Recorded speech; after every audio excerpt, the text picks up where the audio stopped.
Hot pants. Yeah, baby. Ow. Everybody directs. In fact, if you notice that all the sort of like bad actors who were in crummy television series now direct, like practically the entire cast of Happy Days are directors now. Right, yeah. You know, 𝗏𝗁𝗄 directs. He directs some cool stuff too. He directed some Babylon 5s or something. I don't know. Yeah, and Bill Bixby went to directing from My Favorite Martian. Bill Bixby. And before he died. Right. Jerry, the guy who was the dentist on the Dick Van Dyke Show, was a director. He was one of the biggest directors. He was the dentist on the Dick Van Dyke Show. The Fonz directs porno, I think. Something like that. I read something like that. He directs something. I don't know what it is. Hey, you got to hear this. I forgot to play it for you the other day. There's tons of stuff to talk about, but Steve Grillo got a hold of Alec Baldwin. Uh-huh. I don't even know where. He just got a hold of him. So this is kind of funny. Here's a quickie. Steve Grillo trying to interview Alec Baldwin. Where were you at that Cancer Foundation thing for his parents? Actually, NYU opened up a new film center. Okay. Alec Baldwin, Steve Grillo. What's going on? Do you think Lady Di should have beat up the paparazzi like you did? Nice to see you. So when will you be trading Kim for a younger girl? Excellent. Who are you with? With Howard.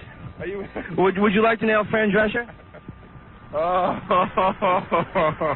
I'm not going to give you real. I'm going to give you grunts. You mind? I'm going to give you some sounds. Okay, ask me a question. I'll give you some. Did you see Private Parts? Oh. How do you avoid your brother Steve?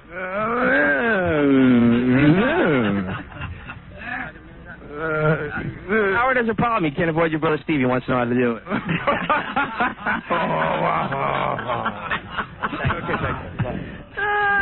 That's good, isn't it? I like that. Great. Way to answer. Get some kind of answer. Get creative.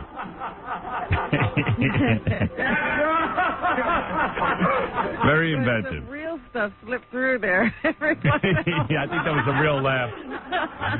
Yeah. Oh, am I getting a request for an encore?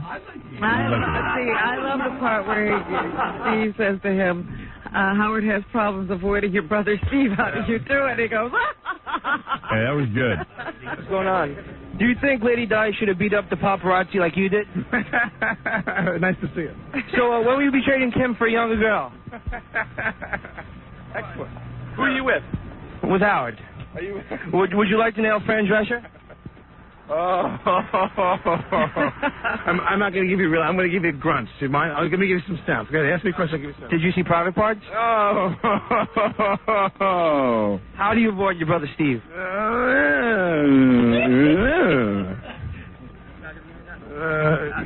Howard has a problem. He can't avoid your brother Steve. He wants to know how to do it.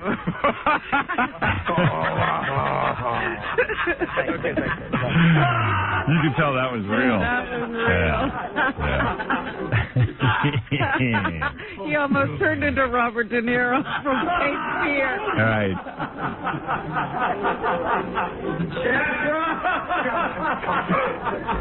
Hey, Roger, you're on the air. Go ahead. Roger. Hello? Roger, you're on the air. Go ahead. I'm going to try this again. Roger, you're on the air. Go ahead. I don't get it. Hello. I don't get it. Are we starting off with him not being able to hear you again? I guess so. I don't get it. Well, thank you for setting it up. Brand new day. It's a brand new day. And brand new phones. I don't know if any of them are working. New phones every day. Let me see if they're just working so we can get that straightened out. Rich, can you hear me? Yeah, baby. Oh, okay. Yeah, baby. I love that, Howard. I'm hooked on it, baby. Yeah, baby. baby. Howard, did you watch 90210 yet? Yeah. I watched it last night. Baby. Yeah, baby. Yeah, baby. Very heavy episode last night. Oh, really? They're getting dramatic? Some anti-Semitism, anti-black, anti-gay. The kids are coming clean.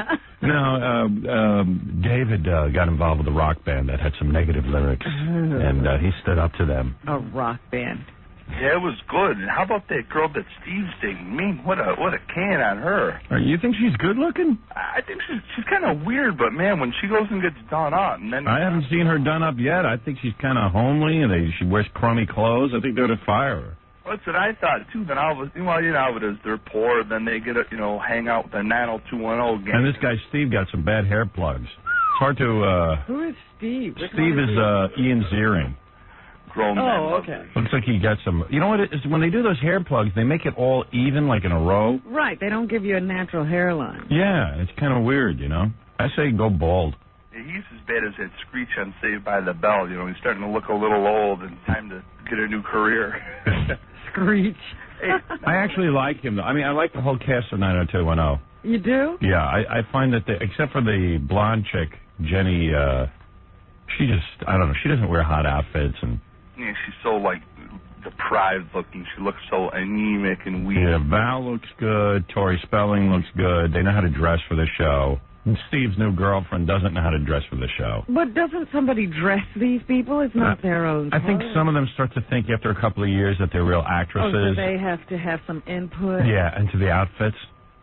It's like if a guy was dressing them, they'd be naked almost every week.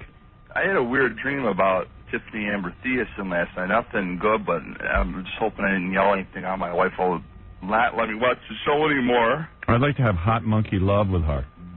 She's something else. Tiffany Amber Thiessen. She's just a little chunky, but nice, fat ass. I like that. We call her Tat for short. T-A-T, Tiffany Amber Thiessen. Wow, you're way into it. Well, And it's a grown married man. Yeah? Pitiful. He's as bad as I am. Pitiful. I don't call her Tat, though. Well, Robin, I hadn't watched it for a long time, but because my wife went shopping. Oh, she didn't let you watch TV? Well, she doesn't like me watching anything. I'm talking to this guy the other day, and he says, hey, why don't we play some cards? And I said, well, I got to get permission from my wife. And he goes, well, what do you mean permission? I go, dude, you've never been married, have you? He goes, no. I go, you just don't walk out of your house. This guy got it so bad, he can't even watch Beverly Hills 90210 because you get permission. Pretty pitiful. That's why I was reading an interview with somebody the other day, said, don't get married. And I don't know, guys. I think it was Plato, Socrates, one of these guys. Because it doesn't make sense. Like the sentence out of a 43-year-old man's mouth saying "I'm not allowed to" just doesn't make any sense. I'm not allowed to watch Saved by the Bell now either. Yeah, I watched that. Sometimes my kids are watching it, and then I run upstairs to watch it by myself. I don't want to watch it with my kids. Well, that Screech is pretty annoying. Yeah, well, he's annoying, but some of the chicks are real hot. But he keeps making it through every incarnation of the show. You know, they keep changing the cast, but they keep Screech. It's sad because he's the only one who seems like can't move on. He's sort of stuck in high school.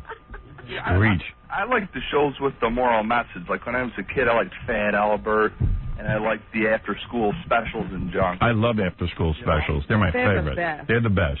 What? I still watch that stupid Screech show all the time. Me too. He's now Saved by the Bell. Teacher's assistant on his way to becoming like the assistant principal. But he never went to college. Exactly. He stayed right in high school. Yeah, but in Hollywood, you can go just right to high school and become an get your assistant. teaching certificate. Yeah, what's the big deal?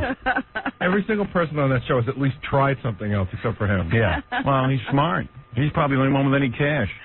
You're right. He gets a weekly check. Yeah. How funny is it now to see the girl from Showgirls? What's her name? Elizabeth Berkley. Elizabeth Berkley. How funny is it to see her as like a kid and everything, and you just before her breasts come in and all that kind of stuff. And you know who else is Howard? You know who else is another guy who directs? Robbie Benson. Yeah, he's always everything. Yeah, he directs everything. He's another guy. All those, I don't know, those shows, they got that moral message. I don't know if I'm like looking for guidance from her or what, but I get really nervous. Like I'd never go to summer camp because guys will come after you and junk. What's this guy talking about? I don't know. He's in his own little world. Hey, dude, I gotta go. Okay. Okay, Howard. All right, man. Later. Bonding with you. Bonding about summer camp. Shows. Yeah, I'm up for any discussion about children's shows, but you're still getting into Fat Albert. There's no chicks on that. Now, did you see the special Batman Superman hour? Yeah, hour and a half. On Sunday, was it? This past Sunday? Yeah. A new one? I guess. I've never seen it before. I've got a new one on tape. I don't know what it is. Okay, because it's the one where Lois Lane, Batman and Superman are both in Metropolis. Yeah, I saw it. Okay, so what happened at the end? I missed the end. Are you talking to cartoon now? That's the one with Mr. Freeze? No, which the one? Joker. Yeah, I'm trying to remember it already. Joker, just refresh my memory, I'll tell you the ending. The Joker was hired by Lex Luthor to get rid of Batman, and he had some Kryptonite.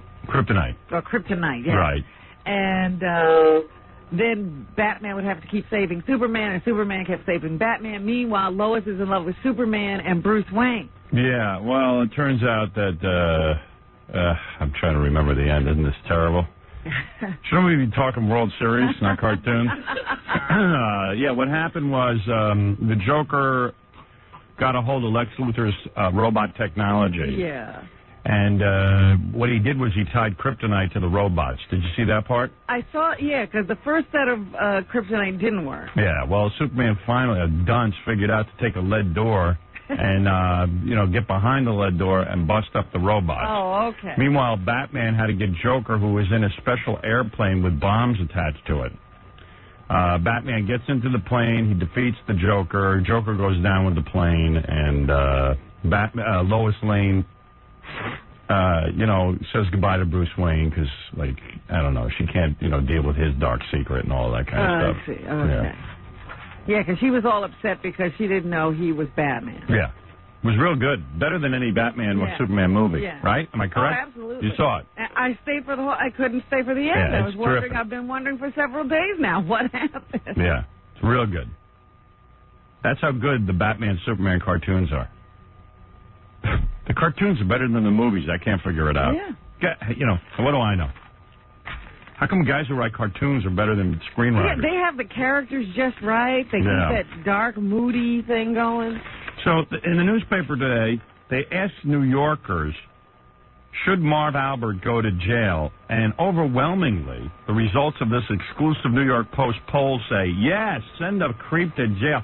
Now, you know what I'm thinking? That seems a little harsh, don't it? It seems that the crowd has turned on Marv. Yeah, they really have. But they say they ask a whole bunch of dopey questions. They say, should we send Marv to prison? And overwhelmingly, 50% said yes. Yes.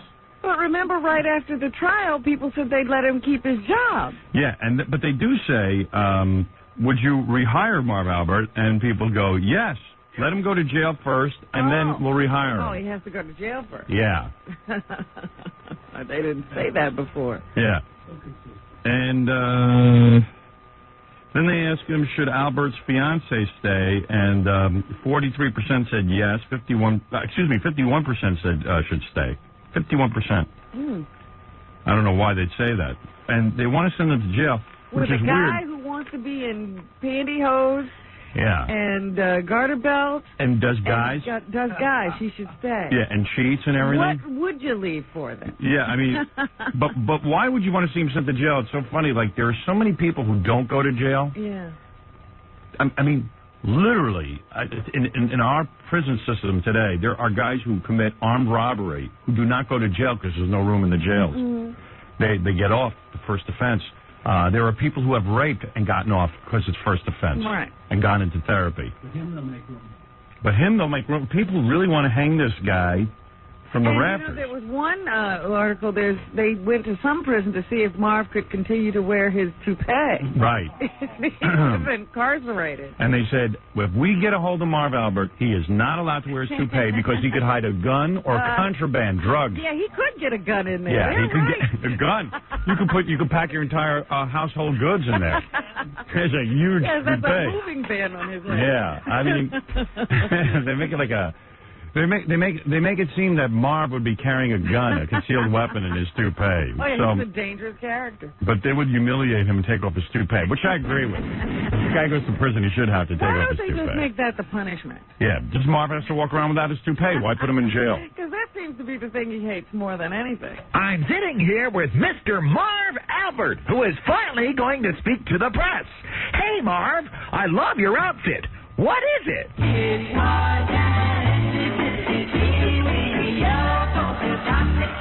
Marv, what's What do you have to say about your antics, your biting, your forced sodomy, and wearing lace and panties? Hey, there's Marv's black boyfriend. Hey, Mr. X, what did Marv always say when he greeted you?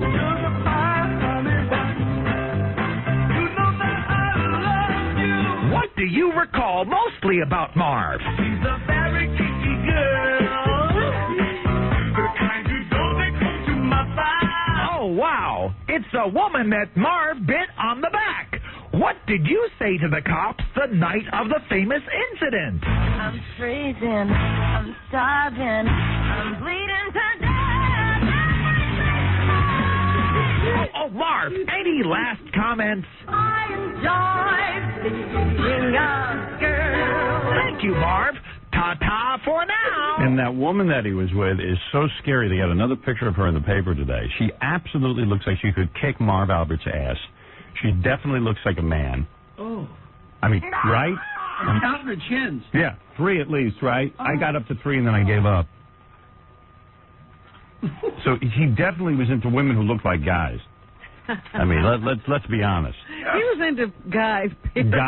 Guys, and more guys. When they first showed her picture, didn't she look kind of cute? Yeah, Kinda crazy. because they used to block out her face. I think that they were photographing her through linoleum or something. Yeah, because, you know, when you see her without, you know, on TV, they were just showing the body. Right. The body didn't look that bad. She looks like Soupy. Yeah, but meanwhile, let me tell you, here she does. I got to tell you something. That is a woman who could overpower Marv Albert. I don't care what you tell me. And my guess would be, I don't have any facts, but my guess would be that they had a history of biting and doing all kind of rough stuff. Well, as I told you yesterday, she said that she had more stuff she could have said about I'm sure. Marv, about the things he requested. Yeah. Now, if the relationship went on 10 years, Yeah. she must have been complying with some of it. Uh-huh. He took advantage of me. Oh, this would make a great video. Oh, yeah. I'm working on it. You know, you could see, you know, Marv at the games calling, you know, different games. And Yeah. then you have all the fans doing the G-A-Y gay. And they'll be in bra and panties. It'd be an incredible video. We have been planning a big Halloween show, actually, and what we're looking into. I don't know if it's all going to come off because we had a meeting yesterday, and then I got some word back and everything, and I don't even know if technically we can pull it off, but we're going to try and go trick-or-treating in your neighborhoods for Halloween, and we were thinking of wearing Marv Albert costumes, but you know, I got to admit, this morning was freezing cold. I told you, you'll get you furs. Yeah? And then you just show your costume when the door's open. I could handle that if you get me a fur. Yeah. If you get me a big, thick fur coat. You know, like a raccoon coat. Yeah. Yeah, because I don't think even animal activists care if raccoons die. You know?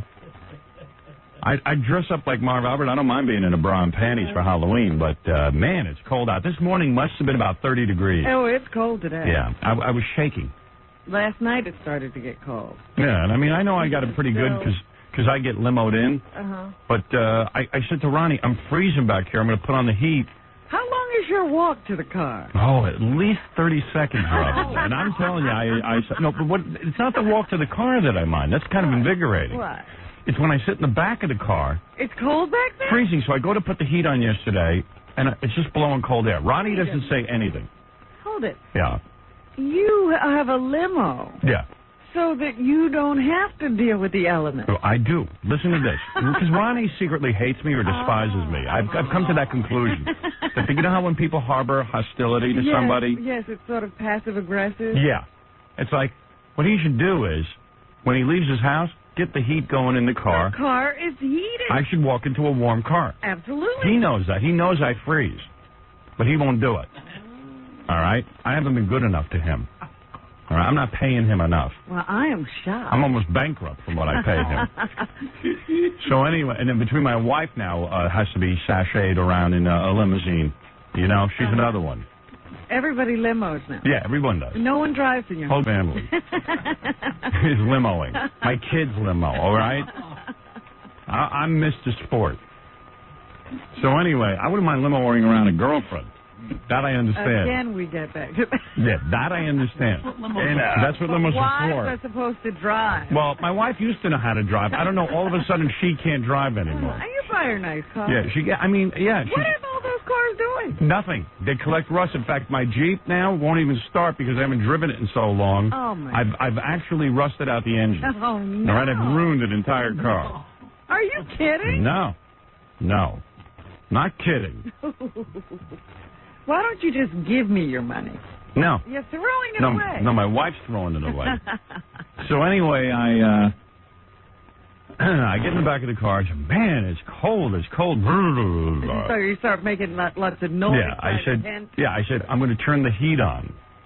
I go and I turn the heat on. It's freezing. There's cold air blowing out. Finally, I go, there's cold air blowing out. He goes, oh, I have to hit a switch underneath my hood. Oh. And a special valve. To get heat back there. I go, wait a second. I got a car. You press heat or you press air conditioning. What the hell is the difference? But I know he doesn't like when I put the heat on because he doesn't like it gets too hot in the car. He doesn't like it because he's always cold. I mean, he's always hot. Uh-huh. So, so I said, well, what do you mean you got to hit a special valve? I'm still waiting for this special valve to be hit because I'm freezing. Yeah. Well, when does he plan to hit it? In December? I sit back there and shake. It doesn't seem to bother him. And so there is no heat? No heat. Oh, man. It's freezing. I've never heard. I'm telling you. Like between seasons type thing? Like I don't know. I never heard of it either. I don't know what he's talking about. It's got a switch back there for heat or air conditioning, and he's telling me it won't blow out hot air until he switches over. And when does he plan to do that? 𝗛cie𝘄𝗿𝗍𝗶. I don't know. I mean, I'm ready for the switch. And he probably has some people who get in there want air conditioning, I don't know. No, not now. Yeah, they're nuts out there. The Polar Bear Club he drives a lot. Well, I can't believe that you don't have a warm car waiting for you on a day like Hey, Gary, why don't you get Ronnie the limo driver on the phone, ask him when am I going to have a warm car. Right this second. All right. That's the whole idea of limoing. Yeah, well, forget it. I'm out there roughing it. You think I'm having fun. Line 16, Howard. Thank you. Baba Booey. Ronnie. Line 16, I'm here. Yeah. Have you been listening to this? Part of it, yeah. Yeah. What's the story, man? Why can't you provide heat as a part of the limo service? When are you winterizing? When are you winterizing? Hello?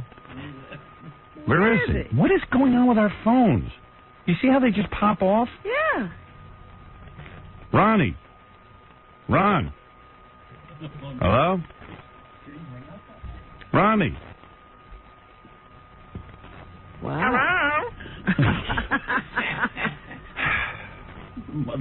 I got some system. Maybe he's on the car phone and maybe we lost him. Into a tunnel. We're trying it again, Howard. All right. Baba Booey. So I sit back there and shake. Now that's But I know he likes it. sad. Yeah, he secretly likes it. Because everybody expects you No.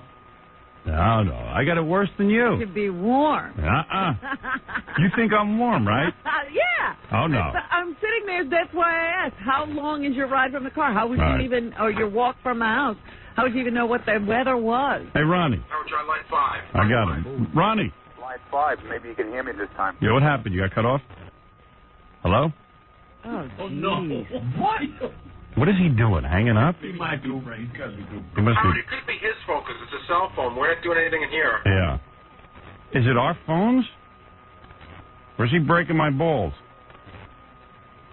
We'll try him again and we'll ask him if he could please pull over. It sounded clear. Yeah, he sounded clear to me. I don't know what's going on. Hello? Every time.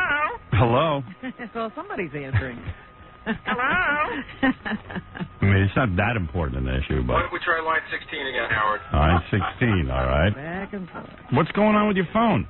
Nothing wrong with my phone. What do? You get... I'm standing still. I'm fine. Oh, all right. Maybe it's our phones. Yeah, it is. All right. 16. Is this one good? How come in your car, because I've been in a lot of limos, Right. how come you got to hit a special valve? There's a valve under the hood that releases the antifreeze to go through the lines to the back of the car. In the summertime, I have to close it, so that makes the air conditioning work. In the wintertime, I have to open it to let the antifreeze run through to the rear of the car. And is that typical of limos? A lot of them, that's the way they do it now. I don't know, man. How come how come in the front of the car you never have to switch lines? Because it's got nothing to do with the front of the car. It's all in the rear air conditioning and heating system. That's what I was going to say. He's probably warm up there. He's fine. He doesn't get cold anyway. He's very comfortable. No, I hate the heater. Well, let me ask you something. You know how... It was on this morning. You didn't even ask me. No, why do I have to ask? I don't know, man. Yeah, exactly. It's a game we're playing. Just turn on the heat. He knows I'm... Well, how about you turn on the heat when you leave in the morning when you see it's cold out, so I have a nice warm car to step into? Because then you tell me it's too hot when you get in. So I'll turn it down. Because the car takes a half hour to heat up. You sit back there and shake. Ride the whole way freezing. Yeah. In other words, I put it on and then it blows cold air on me for about 15 minutes. Yeah, it does not. It does. I think it heats up like an inferno back there. No, it doesn't. Yeah, you know it does. He wishes he do. I want to know how it heats up like an inferno. Well, you go ahead and turn it on today all you want. Well, what about in the morning I step into a warm car? Okay, no problem. And really? that concept ever... Because I tell you, man, he gets a little... to you? He's passive-aggressive with me. Yeah. I hate him. That's what he's telling me now. What did I tell you the other day? He knew... What was it I said you knew when he had to tell Ganji? Ganji? Yeah. Oh, yeah, somebody died or something. Yeah. Oh, yeah. Who was John Denver? Yeah, John Denver died. I didn't know about it. The whole time we're driving, doesn't say a word. The whole time we're walking out of the car, didn't say a word. We see Ganji, right away Ronnie becomes a little chatterbox. No. Hey, you see the John Denver? No, I said when we got in the elevator, I said to you, do you ever talk to me in the morning? Said, hi, how you doing? And yeah, I say, hi, how you doing? And you grunt, and then I say, I'm not going to talk anymore because you grunt. Okay. Yeah. I said, hey, the guy's going to grunt at me. Then I go like this. I go, in the morning I hear the same thing. I go, hey, Ronnie, how you doing? He goes like this. Yeah, what's up? He goes, No, what's up? like this. Yeah. And I go, okay. Nothing's up then. I go, what's up? He goes, you two are like a married couple. I'm exhausted. I'm exhausted. I can't take this anymore. That's the first thing I hear. Yeah, at least it's conversation. Oh, please. This guy. And he's got good John Denver stuff. He'll hold it until Ganji's around. Yeah, well, no, I told you in the elevator. This way you remember it just before you go on the air. Yeah. He doesn't tell me. He goes, hey, Ganji, what do you think of this guy dying? Ganji's dead in the morning. Why would I be talking to Ganji? That's what we're all asking. That's what I'm asking you. I was telling you in the elevator. He gets angry because he wants to be a cop. Now I'm Whoa, what kind of cop would he be? He'd be the cop that would beat the piss out of everybody. Why am I on this subject? I'm in the limo business 20 years. Now I want to be a cop? He wants to be a cop. Oh, okay. He's got a hard on for cops. Well, the cops like me and I like the cops. Nothing wrong with that. All right. I never heard of no valve has to be turned off in a. You want to? I'll show it to you. You want me to bring it up? I never heard of this. I got the only car. You got to go under the hood to get the heat working. That's not true. How come we don't have one of those cranks on the front? Well, the thing is that you really shouldn't know anything about the car. Right. That you now have to learn about this valve is a problem. That's right. Oh, boy. Robin will straighten you out. I know, yeah, right, yeah. She'll straighten me out, all right. Why don't we send the E crew to take a look under the hood and watch Ronnie change the valve? Yeah, no problem. Yeah, he'll like that. I'll show you where the valve is. Valve. Oh, yes, we should ask other limo drivers if they have a valve. I never heard of that. A lot of limos have it. Yeah. Like, I was in California recently, right? California, they don't use heat. I'm in a limo. Oh, yes, they do. At night, it's freezing in California. Yeah, right. Yeah, okay. This time of year, it is. True. Yeah, okay. He's never even been to California. Right. So anyway, because he always says to me, I want to go to California. I said, go. No, I got to take him. I'm his wife. So anyway, in California, it's cold at night. Yeah. So during the day, you got air conditioning, and at night, you use heat. That's right. They got both. You switch over. I have both also, but you have to use this valve to run. So you're telling me those guys are switching valves all day long? I don't know how their cars are built. I don't know, man. This is how my car is built. I'm really? sorry. Next car, don't let them do that. Oh, okay. You want to have options. I got a lot of options. You want to be Mr. Ever Ready. Right. Right. All right. Next time I'll get a switch that I could just flip from inside the car. There you go. This is what Ronnie did, right? All right, here we go. So he's been sick for a week. Knife in the back, and here we go. What now? He's been sick for a week, right? Yes. Okay. He couldn't drive for a couple of days. He didn't tell me. I said, what did you do? I said, what are you so sick from? Because he's sick. He's really sick. I didn't even really tell you I was sick, did I? Well, yeah, you did. I just said I'll see you in a few days. Yeah, right. He was in bad shape, all right? He said, I'm drained. I don't know. I go, did you do anything unusual? Did you eat anything weird? He goes, nope, no, I didn't do anything unusual, nothing weird. All right? Didn't do anything. So they send this other guy to drive me, right? Ronnie sends this other guy, Mike, to drive me. I said, Mike, what's with Ronnie? He's real sick. What's wrong with him? He goes, oh, he had a flu shot. I go, he wouldn't even tell me he got a flu shot. He didn't want to tell me. Yeah, well. Why don't you want to tell me? Why don't I want to tell you? This is the perfect reason why I don't want to tell you. Why? Because I'm getting more than killed on the air here. No, you're not. Oh, okay. He thinks this is getting killed.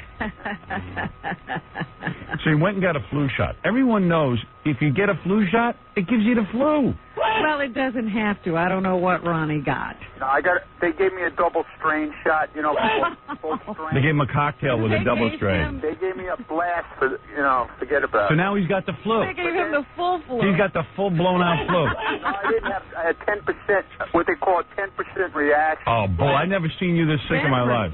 What would a full reaction be? I have never seen a guy this sick. I had the aches and pains and the fever.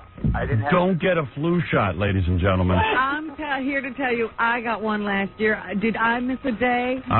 No, you didn't, and Town Car Jack didn't, but Ronnie, tell Ronnie he got not blasted. to get a flu shot. Jack is a doctor now. Go ahead. They say that anybody who is allergic to eggs. Is Ronnie allergic? I think he must be. They say don't get a flu shot. Some people don't even know they're allergic to eggs. What happens when you eat eggs? You get diarrhea? No, I get gas.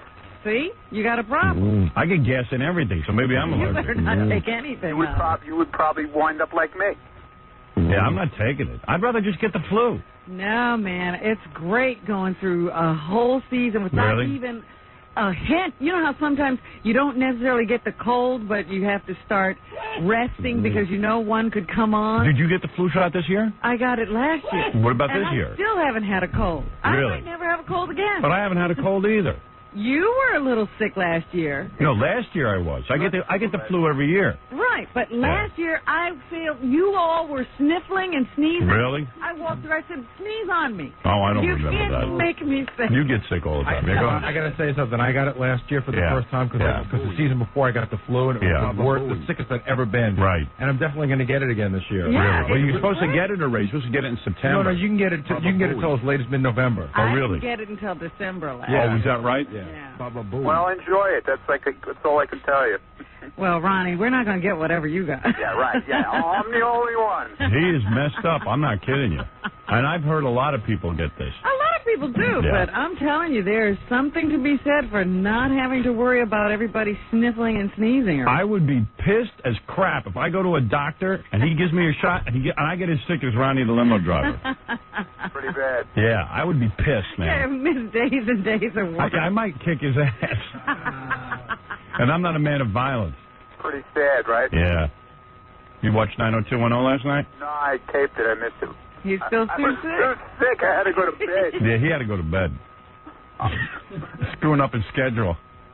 Can't even watch his show. It's the only fun we have watching 90210. That's when we talk. We discuss what the girls wore the night before. Yeah, the girls are looking good. Yeah. You like that one that Steve's going with? Yeah, they got her covered up. You'll see. All of a sudden, she'll bloom one day. Ronnie can see a diamond in the rough. Actually, he can. He's real good with the ladies. He always says, "You'll see, she's going to be hot." He's like a miner. Yeah. Look at Melrose Place. I mean, look what they did with what's her name there. Who? The one who played with Tony Danza. Oh, yeah, Alyssa Milano. Yeah, really. Hey, meanwhile, dude, I got a video someone sent me of some film she did, just the nude scenes. Right. She's got some smoking body, all naked. Really? Yeah, she did like almost a softcore porn. She had implants, didn't she? Oh, yeah. Yeah. Please. That's a great show, too.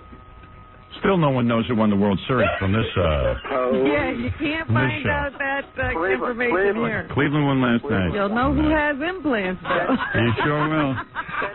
This is our discussion. I sit back there and freeze and discuss Alyssa Milano's breasts. Yeah, really. She's really looking good. Yeah, I knew she'd grow up good. When I used to watch her on the Tony Danza show, I said, that chick's going to be hot. Too bad she didn't get a little taller. Yeah. She's kind of like a hot midget. She's sort of boinked. Yeah. But she's real good looking. Yeah, she's cute. Yeah, all right. All right, man. All right, man. Later. See you later. Bye. So far, we talked about Superman cartoons and breasts. Real highbrow show. 90210. If anybody thinks the show's getting a little too sophisticated, I wouldn't worry about it. I tracked this guy down, man. He says he could tell us why, like, okay, I know I stare at myself in the mirror a lot, and I'm not even sure why. Do you really? Yeah. Do you? No. No? Because I read all these titles. I said, who does that? I do it. Really? Yeah. And you just look at yourself? Yeah. Are you looking at your whole body or is it your face? Sometimes my face, sometimes my whole body. He can tell us why we do that. A lot of people do it. I'm not the only one. I'm sure. But I don't know. Here's something I do all the time. Why do I secretly hope other people will fail? Oh, you don't secretly. You yell it all over the airwaves now. Yeah, but I mean, I really hope people fail, and I don't know why, but he claims he can tell us why. Okay. He's the author of some book.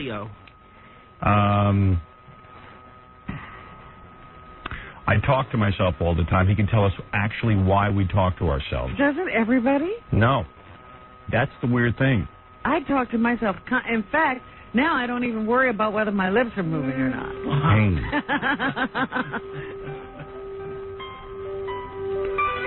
He can tell us why we eat when we're not hungry. I do that constantly. I got a feeling I know the answer to that one. Boredom or nerves or whatever. It calms us down. And also as children, we use pacifiers. And, it shows a whole bunch of psychological mumbo-jumbo.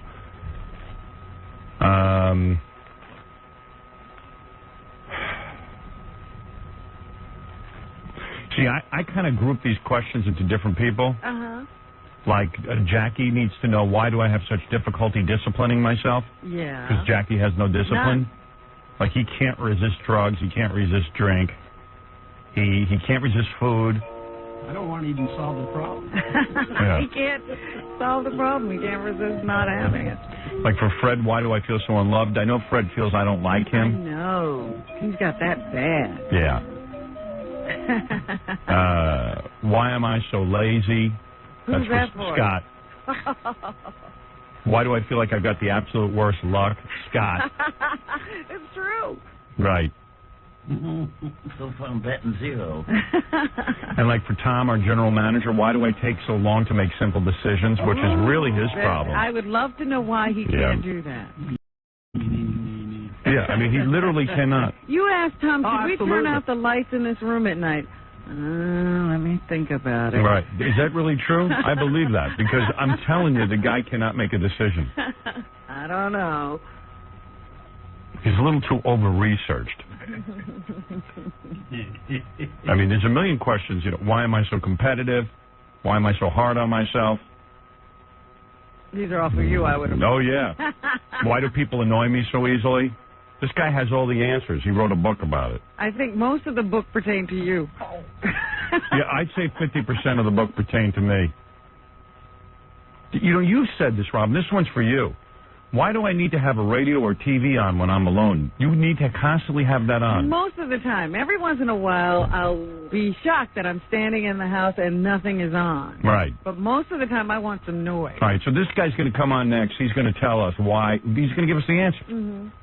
A lot of people, what is it, Tom?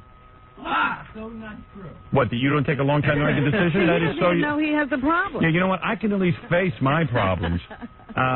Dude, you ever been in therapy? No. Yeah, you need to be in therapy, man. You don't even see yourself. You can take tons of time to make a decision. I'll be in a break when I get to one. Just go back into your little room there and stare at the wall. Go listen to the radio. All right. I contributed. I contributed to the show. All right, I got to take a break. He's right. And then we'll come back and I'll tell you everything that's going on. We're going to get that guy on the phone today? We're going to get that guy on the phone next. I got him lined up. Oh, okay. Yeah. 𝗛𝗵cie𝗄𝗿𝗍 on tomorrow's show. Tommy Lee's going to call us. I can't wait to speak to him and about that tape we saw. Guy's got the biggest schlong I ever saw in my life. Ed Asner's going to call him tomorrow. We called him. We want to get in touch with him because they executed that guy he was defending. Yeah, that guy from Missouri. Yeah, I want to say, ha, ha, ha, ha, ha. I'm glad they killed that guy. I got to tell Ed that. Hey, before I get to Dr. David Lieberman, who wrote that book about the, stuff that we want to know about, Kathy Tobin's on the phone. Kathy works for us. She was at the Ranger game last night. You're kidding. Yeah, she saw the whole Wayne Gretzky's wife thing. Janet Jones. Janet Jones is Wayne Gretzky's wife. She's a Hollywood actress. She was in Flamingo Kid, and then I guess she did Police Academy 5. Yeah. Which isn't much of a credit, but... It was almost as if she married Wayne and the acting career dried up. More or less, she kind of married Wayne and hit the mother load, I guess. Yes. And being an actress is a sucky business, Work so... was incidental. Yeah, so she landed a good husband and everything, and last night... Kathy, so what did you see? Did you actually see the whole thing? Yeah, I was behind where the broadcast booth is, which is I think where she was sitting. Yeah. And we were like three or four sections over to the left. And we were like in the 6th or 7th row, so we were pretty close. Right. And so we saw all this commotion, and like the tall people next to me were telling me what was going on, and they were saying, "Yeah, it's Janet Jones." I'm like, "Nah, it's not her. That's just the rumor that made it through the crowd real quick." Yeah. And so then they say, "Yeah, definitely it is." And the pane of glass. I guess the guy Samuelson, one of the hockey players. Yeah, 2 hockey players checked each other. They went into the glass. The glass toppled on top of Janet Jones. Popped right out. In the newspaper today and in the news last night, you see a blonde woman laying there with blood trickling out of her mouth. It's Janet Jones. But to me, the interesting thing was Gretzky's behavior. Because I say this, I don't care how hot the chick is who you marry. After a couple of years, you kind of lose a little interest. I mean, if this is an indication that the icing is off the wedding cake, I don't know what is. What happened next? I mean, Gretzky barely paid attention. Right, so Gretzky skates over, and he looks over, and I think at that point she regained consciousness. She was probably out less than a minute. Yeah. At least, completely out. And he's leaning over, looking at her, and then they're still working on her, wiping the blood away from her face or whatever. And he skates back to the bench. Meanwhile, there's a gang of both teams. They're all hovering around, just the right thing to do if somebody's hurt. Yeah. Not giving her any air. And he's sitting at the bench, and basically it was 10 minutes. I guess they held the game. And they carted her off, and then he gets back in the game and plays 30 seconds later. Yeah, if that was some hot new girlfriend, he'd be on the ambulance with her. That's pretty funny that even while they were taking care of her, he's sitting on the bench. Yeah, he's like, what are you going to do? Yeah, what was he waiting for the word that it had killed her? And this isn't a guy who, this is not the first game he's ever played. I mean, he's played enough hockey games. Did he loosen that glass? Yeah, I mean, he didn't even go. He waited till after the game to go down to the hospital and check on him. Yeah. Yeah, that's no wonder women hate guys. No wonder women hate guys. You're saying you wouldn't even be that bad, huh? I think just for appearance sake. Oh, appearances. Yeah, I mean, I'm saying in the worst of human emotion, I would have gone down just so people wouldn't say, "Look at that creep." You know what I mean? But really, what would your real emotions be? I would have played the game. Oh. No. I would have. I mean, seriously, I would have. I think the right thing to do is to go to the hospital. Yeah, right then. I would expect my wife to go down to the hospital if I was injured. Of course. I think he was in shock. He looked. I saw the news reports. He was in shock because he was thinking all the days he had lined up. Wait a minute. In shock? You can't play in shock. Yeah, in shock. He played fine. I would love to know what the conversation was when he sat down. The coach came over and said something maybe. She'll be fine. She's unconscious. So big deal, there's blood rushing out of her mouth. Hey, can they get her out of here quick so we can start the game again? I mean, seriously, she could have died or something. She's really always trying to upstage me. It looked bad, right? Yeah, I mean... Yeah, they're saying in the paper it's serious. When you see it on the news and I saw the MSG replay, and that's the worst, because you see the whole thing. Yeah. And she's laying there, and she's got her arms crossed over her chest, and you can see little cuts all over her face. And her kids were with her. What? Weren't her kids with her? No. Oh, in the paper, they showed a picture with her kids, so I figured maybe it was recent. No, I think she's sitting with some other wives. Yeah. And the other wives didn't get hurt? No, I think one of them got knocked too, but they didn't have to cart her away. I don't think, from what I see. So you're telling, to me, it's like kind of weird that Gretzky. Like, I would have gone to the coach and said, "Hey, listen, my wife just got knocked unconscious. I got to leave." Yeah, he should have been climbing right over the glass and in fact, if the coach had any sense, he'd say, "Get out of here." Right. Exactly. Even if you don't go to the hospital, don't be here. Only weird part of the story. But anyway, Kathy saw it all. Eyewitness account. Bye, Scott. We're everywhere, right. covering the globe. All right. So anyway, this guy's name is Dr. David Lieberman. Yes, and he wrote a book called Instant Analysis. Yeah. Hey, let me take my coat off, man. Now it's starting to get hot in here. Maybe this will make it so that you don't have to go to a psychiatrist. Yeah. Yeah, right. Hey, you like this winter coat? It's not bad, right? It's like a half coat. You like this at all? I don't see the bottom. I only see the top. You like it at all? I'm not sure about that material. Yeah, me neither. I'm kind of... It's like a corduroy. Yeah, that's what I see there. Let me Big get this. cords, too. You hear how great our phones again sound, so let me just get that down. Great equipment. Well, how much are you going to take off before you talk to the doctor? Right. We need to find out why you have to get undressed. It's just 900 degrees, that's why. Are you very hot? Yeah, hold it. I got to put my sunglasses on. That's a weird studio, because yesterday we had a big meeting.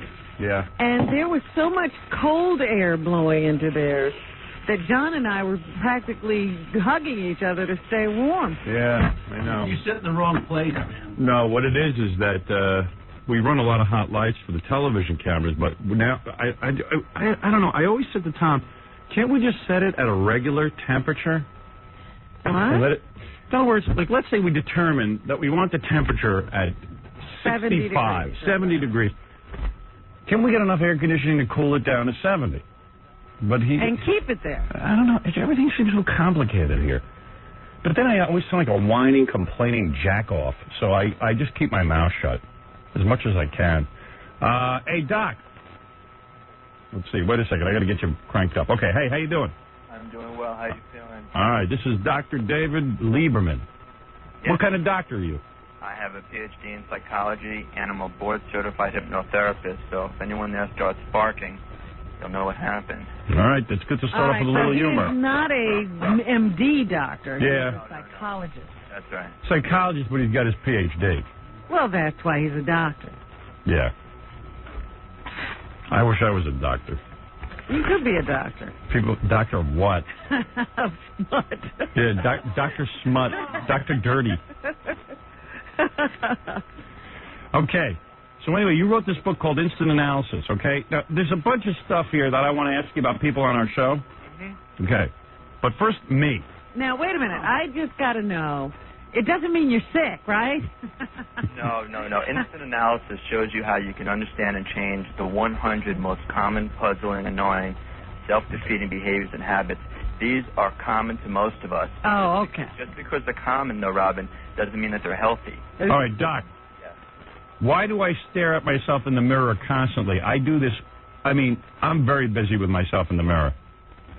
Well, there are a couple motivations. Often it's not just a case of simple vanity. People that do this for extended periods of time are looking for validation of their worth. They don't feel like there's a great deal of worth within, so they seek the reassurance of a surface worth. See, I think with me, Yeah. I'm constantly looking over my nose to see if I can see what other people see and see how bad it looks. Because when I watch the Private Parts movie, I go, man, some angles my nose looks really tacky. And then sometimes, I mean, people take pictures of me. I look really handsome with my nose. So I'm constantly looking at my nose. Right. You don't have a secure self-concept. It's constantly changing depending on the feedback you're getting from people. Yeah. Yeah, so that's why you're doing it. You're constantly seeing if it's changing or if you can ever settle on one image that you're comfortable with. And then sometimes I look at myself nude in the mirror, and I watch myself. And I have what do you mean, watch yourself? I look at myself. I'm afraid that's beyond my expertise. See, he's a sicko, isn't All right, here's the next one I got to ask you. Why do I always feel the need to arrive early? I am always early. All right, a couple motivations for this. Some people will have some of them. Some will have many of the motivations. One is that physiological sensation, that adrenaline rush that comes with rushing, you find very unsettling. So by arriving early, you make sure that you're not under the gun. That's true. I do get anxious. I don't like. Well, I was going to say, and because when you do those whole big family things and everybody's slower than you, it drives you crazy. It makes me nuts. Yeah. It's like I just want to get it going. Another reason is that you don't want to be dependent upon anybody else for any information or anything. You want to get there to make sure that you have the facts. You don't want to have to show up late and say, hey, guys, what's going on? It puts you more in a position of authority and control. Interesting. Yeah, if I'm there first, I set up my power position. I like that. You get the head of the table. See, Robin's always late or doesn't show up at all. Which means what? Well, that means, again, a couple of things. Could be a combination of them. Number one, you can thrive on that physiological sensation. You enjoy that adrenaline rush that comes with beating the clock. Another reason may be that you like to show people how important you are. Yes. I've always said that. How dare you agree with that? That is so true. Robin loves to walk in, and all of a sudden everyone's like, where's Robin? Where's Robin? Is Robin coming? Is Robin? And then all of a sudden she'll walk in like an hour late, and everyone's like, there she is.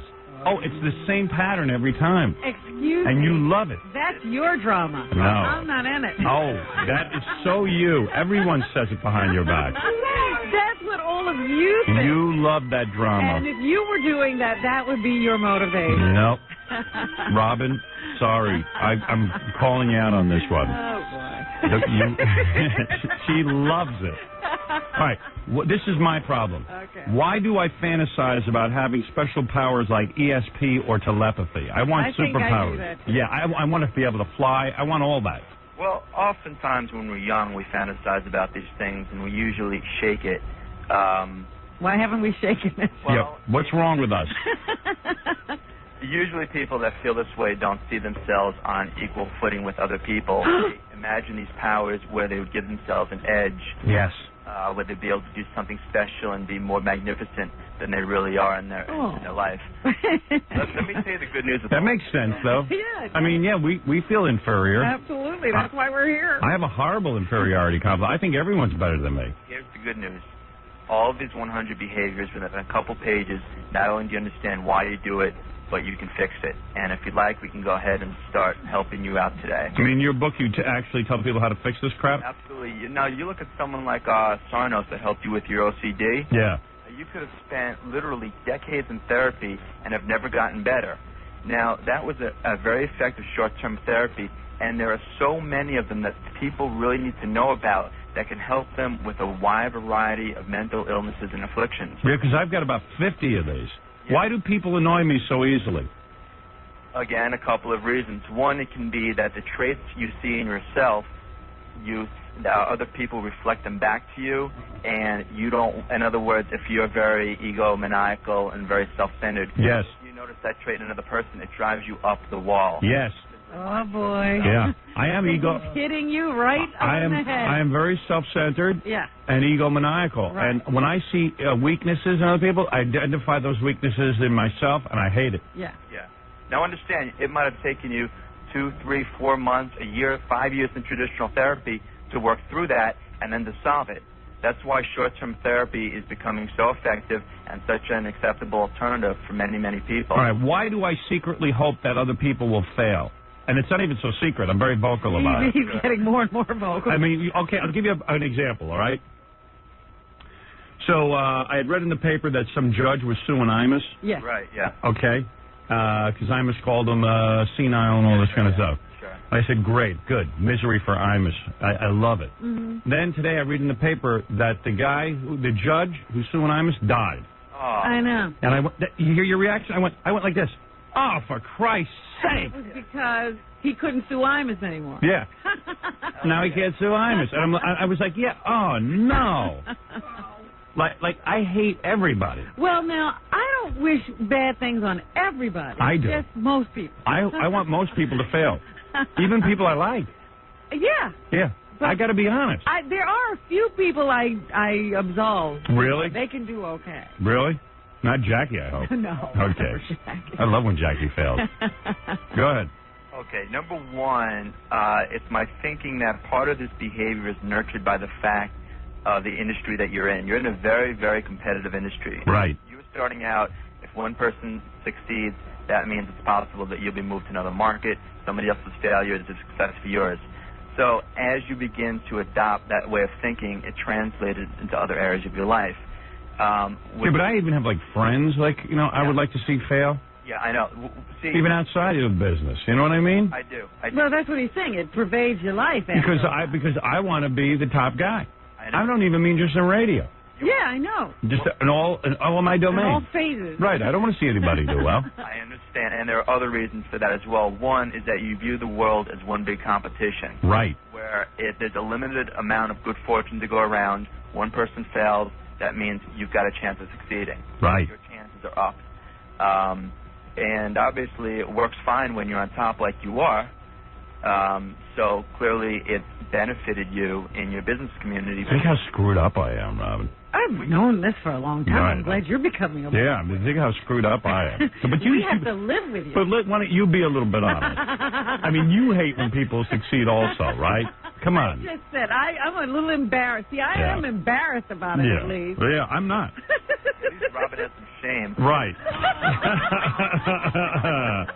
Oh, it's true. But I secretly plot their demise all the time. All right. Why does Robin need the radio or TV on all the time when she's alone? You're telling me you sit in a quiet... Yeah, I do. I really do. Kidding. I swear. All right, sometimes I need to. Well, you know, how you meditate, is that right? Yes. Okay, that's one of the reasons you're able to do that. And so does Robin, though.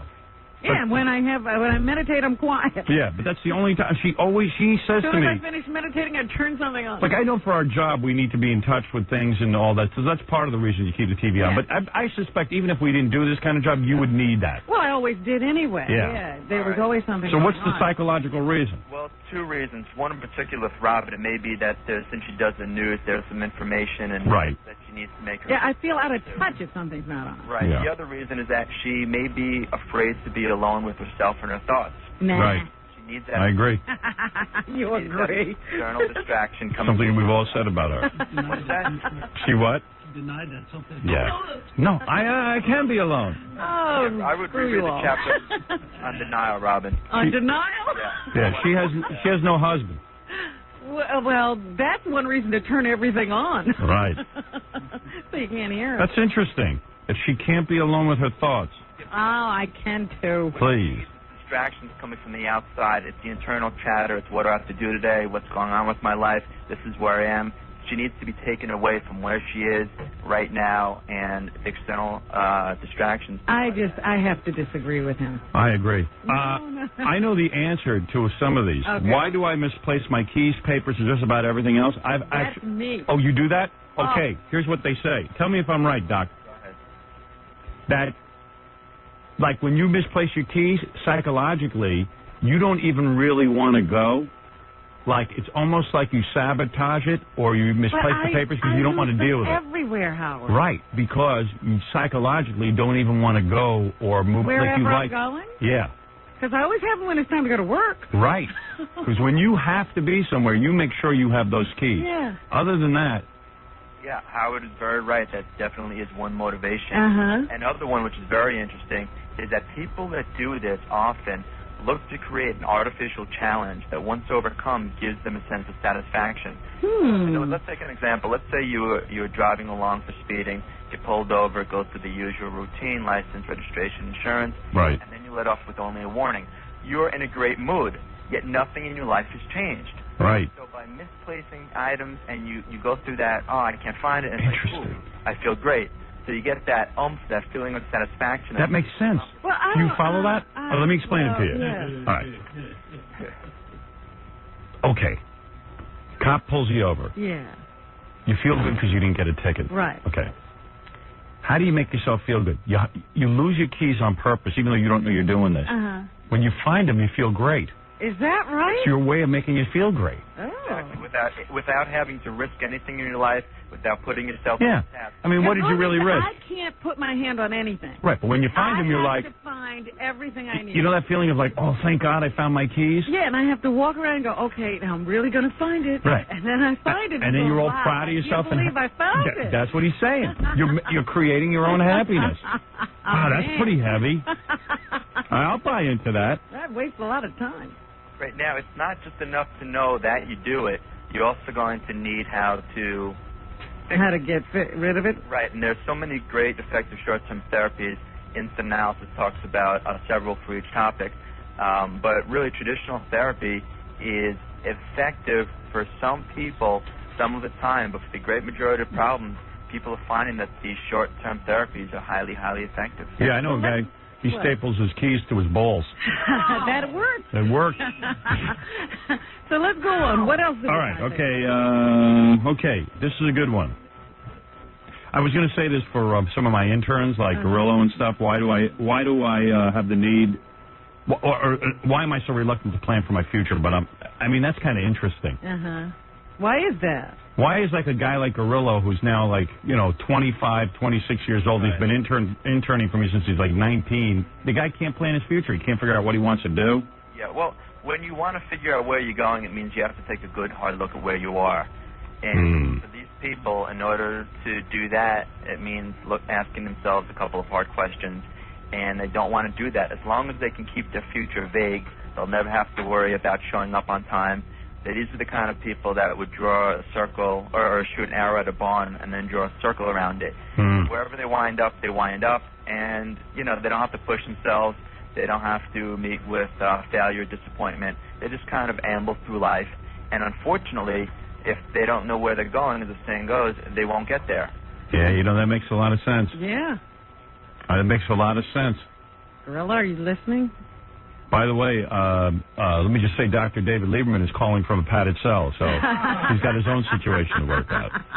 Had a lot of time to think. He had a lot of time to think. No, you're making a lot of sense, actually. I'm glad you think so. And I don't get too impressed by people, but that makes sense.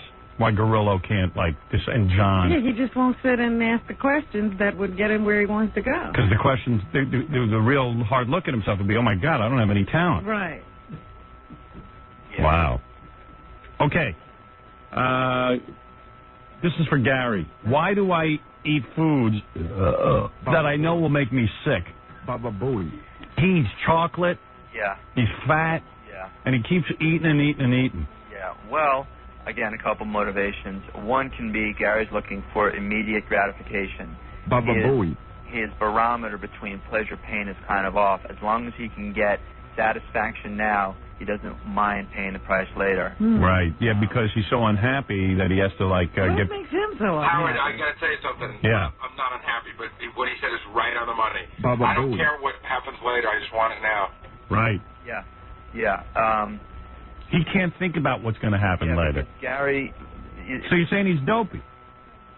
Well, I'll leave that clinical diagnosis to you, but right.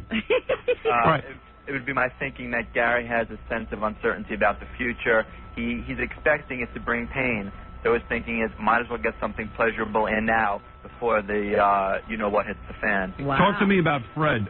He constantly says, I don't love him, I don't like him, he feels unloved. Why does he feel unloved by me? Well, one is, as a fan of the show, I know that you often don't drape Fred in accolades and praise. Right. Oh, that's not true. But, I mean, I do. I mean, off the air I do. I tell him he does something good. I mean, how many times can I tell Fred he's talented? He's working here. He's talented. Yeah, I mean, I don't know Fred personally. But none of us do. Yeah, it's not possible. Right. It's a big club. That Fred has some intimacy issues. Yes. He has difficulty relating to people in general. So even though you guys are very good friends and been friends for a long time, right, it doesn't negate the fact that he's having trouble accepting and seeing that type of praise and affection from you. He constantly wants to check the relationship with you because he doesn't feel secure in it. Ah. That is true. Yeah. He does feel insecure. Yeah. And he wants you to say every day that you love him. Yeah. Because he doesn't believe it otherwise. Like even when we write stuff, I would go, hey, great job, Fred. Great and he'll stuff. think you're lying to him. Yeah, I know. Then he thinks, oh, he's just saying it. Right, Fred, you have an patronizing. intimacy problem, right? Yeah. You do. He does. He'll admit it. But I can also say that the doctor is also correct that in his observation that there seems to be not a lot of accolades. Oh, stop. Oh, here we go. Fred. Here we go. Oh, he's so And Fred, why are you? And then if I tell Fred I don't want to use a piece of his material, he gets ultra sensitive. Why are you so sensitive to rejection, Doctor? Tell him. Same reason. Fred is sensitive to rejection. Probably just with certain people that he cares and values the opinions of. Yeah, Fred, is that right? True. Absolutely true. Because if somebody on the street called him an idiot, he probably wouldn't think twice about it. care less. If Howard said that, it would really hurt him. And what about Jackie? He answered the question, why is it so hard for me to stop destructive habits like drinking and stuff? Well, yeah, habit is the only difference between a habit and regular action is the level of awareness you give to it. It's not that Jackie wants to do these things, but he's not really aware of it. If Jackie will remember the first time he ever had a beer, he remembers everything about it. Oh, yeah. The taste, the smell, the tap, everything. Yes. And now he can drink 6 and not even be aware that he had even opened up a bottle. Right. So it became a habit. So he didn't even know how much he's drinking. Yeah, you can eliminate any self-destructive habit, value, attitude, belief, anything by bringing yourself to a new level of awareness. It's not that people want to do these things, but they're not awake to the significance of their actions. That's why he can never tell you how many he's had. Absolutely. Oh, wow. Yeah. So in other words, He's trying to get back to that first beer. Yeah, that's exactly right. Wow. And what you need to do is picture a row of dominoes, and Jackie's habit is like that. You knock one over, and then they all go. Exactly. What you need to do, wow, what this analysis shows you how to do, is remove the second domino every time you engage in a new behavior. So it's like you're doing it for the first time every time, and that way you can stop it much more easily. Jackie, you better buy this book. What fun is that? Wait, is this book in the store, or you got to order it on 1-800? Look, I'm going to go get some dominoes. I think you're missing the point. Where is this book? It's available at bookstores everywhere in the U.S. and Canada and China, Australia, all over the country. China? China. My book's not even in China. Yeah. Chinese have a lot of problems, I'll tell you. Here's a couple of people who want to speak to you, Doc. All right. Joe, go ahead. Howard? Yeah. Hey, how you doing, man? Yeah. What's up? I just want to know, I can't seem to get myself into, like, a decent relationship because I'm constantly, like, abusing women. Like, not physically, but, like, mentally, and I feel the need to, like, degrade them. You degrade women? Yeah. Well, sexually and... How come a guy degrades women, Doc? I think you're calling in on the wrong show if you degrade women. You think we degrade women? Were you abused at all psychologically when you were young, Joe? No, I don't mean by, like beat them. I just mean, like, I feel the need to be, like, dominant. I have to be on top. I won't let them get on top. It has to be the way I want it. Yeah. I'm very dominant. I say you're gay. No. Yeah. Closet homo. You're a closet homo, that's all. There you go. I solved it for you, no problem. All right, let's go to Mark. The hell kind of... What's your problem, Mark? How you doing, Howard? All right. I'm calling about manic depression. I was wondering if the doctor knows anything about it.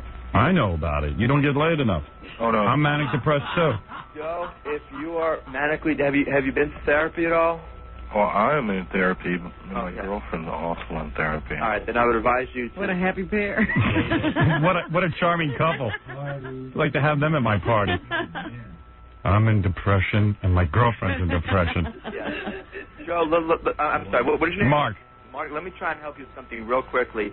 While traditional therapy, I'm sure, is going to do well for you in the long run, there are some things you can do right now. The reason why people get depressed and because they are unmotivated and lazy is because they don't have anything to feel passionate about. If you go into a job that you hate, you're in a relationship that you don't like, and everything around you basically sucks, there is no way you're going to feel good and feel excited.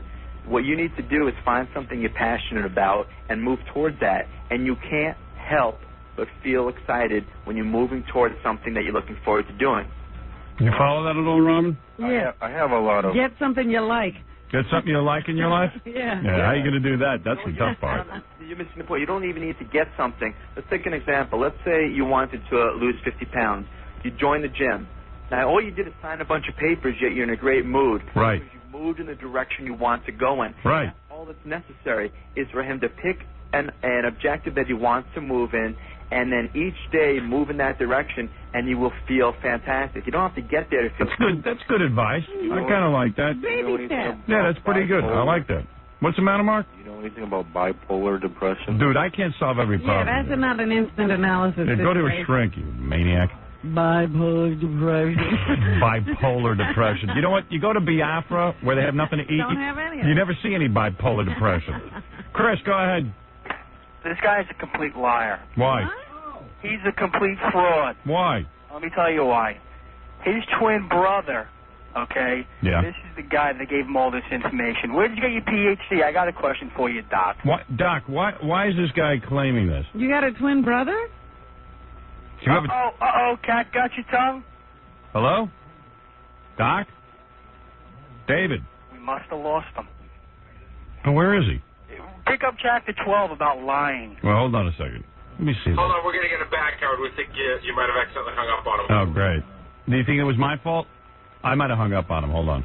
It's my phone technique. Hey, Howard? Yeah. I just feel bad hearing you getting duped by this guy. Why is he duped? He's giving some good advice. He's back, Howard. Okay, hi. Hi, David. Sorry, I hung up on you. That's all right. My fault. What is this guy saying? Why is he duping us? He's doing good. I just hate hearing that you're getting duped, Howard. Why am I getting duped? On the phone and all the things that you're saying about your challenges and your actually the word challenge is what David would like to use. David, what is this guy? Do you know this guy? I don't. I don't. He's saying you have a twin brother and you got all your information from your twin brother? Say that again? You got a twin brother? Yeah. And you got all your information from him? Who is this? Chris. I do not know a Chris. That's all right. You don't need to know me. Let me ask you a question, though, Doc, because I'm having some problems figuring this one out. Where did you get your Ph.D.? California University. California University. How many years were you there? And I'll tell you something. I'm a certified hypnotherapist, Chris. So if I'm going to make you do some things on the phone here. Oh, really? I can just call up your brother and Howard. get that done, though. Yeah, what's this guy talking about? I do not know, sir. Is your brother in the Let me same... ask you a question, then. What? Okay. But sir, how do you even know him? Beef? What is your beef? What's my beef? Let's say... My beef, very simply, is this guy is a compulsive liar, okay? And it runs in his family. How come his brother's being sued for $75 million by the government? What? Answer the question. I can't answer that question. David, can you? I can't, Howard. Is it the truth, though? You know, you raised an interesting point, though, which I'm glad he called. Yes. Is that it's talking about anger. You'll often get people calling up on your show talking about, they haven't even listened to the show, and they say, this and that about it. People that are angry like this, they need something to attach their passions to. They need something to feel excited about. Right. And what these people do is... What is his need here? Well, there's a void in his life. And my need is to expose you and your brother because you're all liars. But you don't think this guy's giving good advice? Actually, you know what? I was listening to him on the telephone in my car, and he didn't give good advice at all. It was ridiculous. Why? How can you evaluate his advice? What is your expertise? You know what? Ask me a question, because I learned from him also. Did you have a dealing with the doctor that you don't like him? No, not at all. Matter of fact, we never really met one-on-one. So why are you guys such a hard-on for him? I'm involved with that third party. Oh, you're involved with the...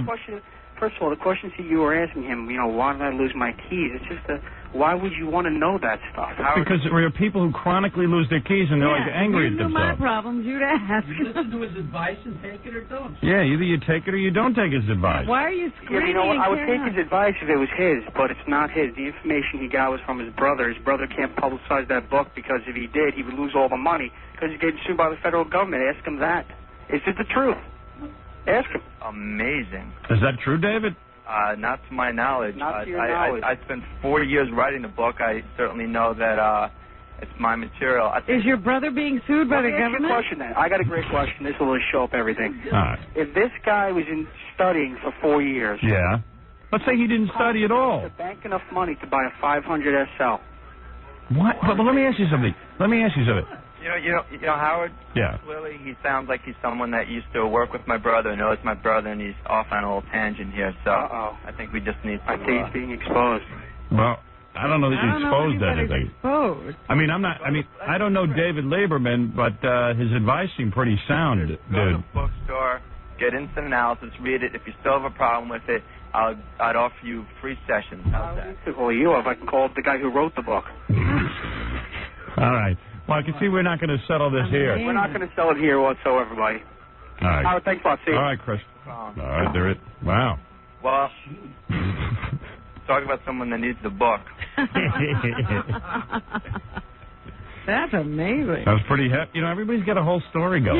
Here the nice little, nice little interview going on, and all hell breaks loose. Anybody can write a book. Speaking with Jackie, I've got yours. It's great. Yeah. Very funny. Did it help you? I don't know if it's helped too many people, but. Hey, Joe. Yeah, how you doing, Howard? What's your problem? I have bad OCD. Obsessive compulsive disorder. I suffered from it for many years, but I was lucky. I got away from it. Yeah. I Do don't you know how think to that get this away can from be mine. instantly cured? That can't be instantly cured, can it, Doc? Although I kind of instantly cured it. Yeah, you did. You know, there are some interesting things you can do. There are some great short-term behavioral and cognitive therapies that are really working well with OCD. What works best is a combination of pharmacological therapies, medicines, as well as behavioral therapy. If he goes to a short-term therapist, that would probably benefit him greatly. I talk a little bit about it in the book, but it is something that's very, very pervading. I just take a bunch of lewds and go to Scores. That's all. That's what he's saying, you know. All right, one last call. Anthony, go ahead. Short-term therapy Howard. and Yeah. drugs. Hey, first of all, I just want to say I think your show is great. It's awesome. I'm listening to it down here in Fort Myers. Yeah. Another thing is losing your keys is stupid and finding them. I think you should just go ahead and smoke a joint and everything will be all right. There you go. This guy who says he makes himself happy by smoking a joint. Yeah, that'll make you perfectly happy. Forgive And me. you won't have to lose your keys. There's a guy writing a different book. All right, listen. The book is called... Marijuana is the answer to everything. Yeah. The book is called... Jackie would agree with that last guy. That's right. He laughed a lot. The book is called Instant Analysis. Dr. David Lieberman is the author. I don't know, man. I think he made a lot of good points. Yeah.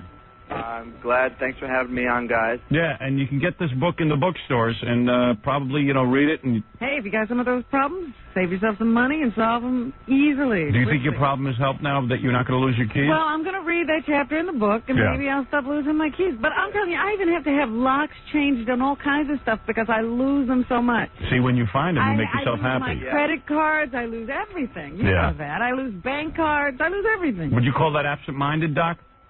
Could be, but Robin's not old enough to have any type of onset of dementia. I think I was born demented. It runs in the family.